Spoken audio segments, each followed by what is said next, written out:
बेटी का पड़ोसी से ब्याह करना फूल सिंह को इतना खला कि गुस्से में उसने पड़ोसी सुरेंद्र का ही नहीं, अपना भी परिवार बर्बाद कर दिया। गांवों में आज भी ज्यादातर घरों में दिन ढलते ही रात का खाना बन जाता है। शाम के यही कोई 6:30 बजे खाना खाकर सुरेंद्र सोने के लिए जानवरों के बाड़े में चला गया था। उसके जाने के बाद सुरेंद्र की पत्नी ममता, बेटा कुलदीप, दीपक, रतन और बहू प्रभा खाना खाने की तैयारी करने लगी थी।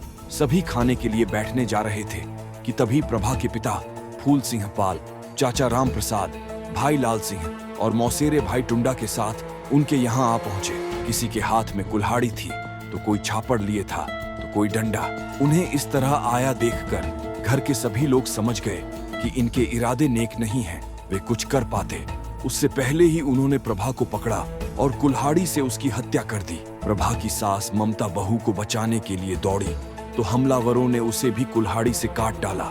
ममता प्रभा की 9 महीने की बेटी को लिए थे। हत्यारों ने उसे छीनकर एक ओर फेंक दिया था। 2 लोगों को मौत के घाट उतारने के बाद हमलावरों ने कुलदीप को पकड़कर जमीन पर गिरा दिया।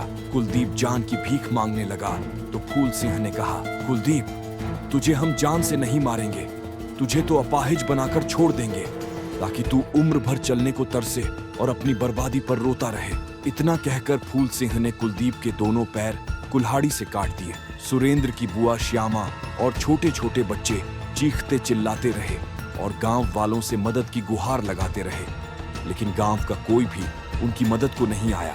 लोग अपनी अपनी छतों पर खड़े होकर इस विभत्स नजारे को देखते रहे।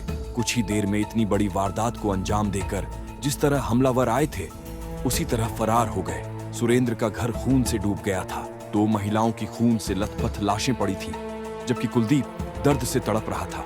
हमलावरों के जाने के बाद गांव वाले जुटने शुरू हुए। खबर सुनकर सुरेंद्र और उसके माता पिता, भाई, चाचा आदि आ गए। लोग महर्षक नजारा देखकर विसन्न रह गए। सुरेंद्र ने पुलिस चौकी 60 को फोन करके इस घटना की सूचना दी। सूचना मिलते ही चौकी प्रभारी वीरेंद्र प्रताप यादव घटना की सूचना कोतवाली घाटमपुर को देकर head constable Arvind Tiwari, constable Raees Ahmad, Bhim Prakash, Pravesh Mishra, Sanjay Kumar के साथ घटनास्थल के लिए रवाना हो गए। 3 लोगों को खून में लथपथ देखकर पुलिस हैरान रह गई। देखकर ही लग रहा था कि यह सब दुश्मनी की वजह से हुआ है। 2 महिलाओं की मौत हो चुकी थी। कुलदीप दर्द से तड़प रहा था। पुलिस ने कुलदीप को स्वरूप नगर के एसएनआर अस्पताल भिजवाया। सूचना मिलने पर एएसपी देहात अनिल मिश्रा भी वहां आ गए थे। पुलिस अधिकारियों ने आसपास के लोगों से घटना के बारे में जानना चाहा, लेकिन पुलिस के सामने किसी ने मुंह नहीं खोला। लोग अलग अलग बहाने बनाकर वहां से खिसकने लगे। सुरेंद्र के घर वालों ने बताया कि उनकी फूल सिंह से पुरानी रंजिश चल रही थी। गांव के लोगों ने भी पुष्ट किया कि सुरेंद्र और फूल सिंह के बीच पुराना झगड़ा था। पुलिस ने तुरंत फूल सिंह और उसके साथियों की तलाश शुरू कर दी। गांव के कई लोगों से पूछताछ की गई, लेकिन किसी ने भी कुछ बताने से इनकार कर दिया। पुलिस ने कुछ संदिग्धों को हिरासत में लिया और उन्हें चौकी ले गई। इस बीच अस्पताल में कुलदीप की हालत गंभीर बनी हुई थी। डॉक्टरों ने बताया कि उसके दोनों पैर काटने की वजह से बहुत ज्यादा खून बह चुका है। सुरेंद्र और उसके घर वालों की आंखों में आंसू थे, लेकिन वे न्याय की उम्मीद में थे। पुलिस ने घटना में इस्तेमाल किए गए हथियारों को बरामद करने के लिए गांव के बाहरी इलाके में छापेमारी की। गांव वालों की चुप्पी ने पुलिस की जांच को और मुश्किल बना दिया। पुलिस को जल्द ही फूल सिंह के छिपने की जगह का पता चल गया। पुलिस ने उसे गिरफ्तार करने के लिए दबिश दी, लेकिन वह वहां से फरार हो गया।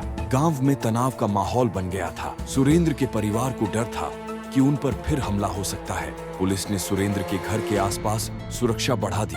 गांव के कुछ लोग सुरेंद्र के समर्थन में आए और न्याय की मांग करने लगे। पुलिस ने फूल सिंह के परिवार के लोगों से भी पूछताछ की। धीरे धीरे सच्चाई सामने आने लगी और पुलिस को हमलावरों के ठिकाने के बारे में सुराग मिले। आखिरकार पुलिस ने फूल सिंह और उसके सभी साथियों को गिरफ्तार कर लिया। सुरेंद्र के परिवार ने राहत की सांस ली, लेकिन उनके दर्द को कोई कम नहीं कर सकता था।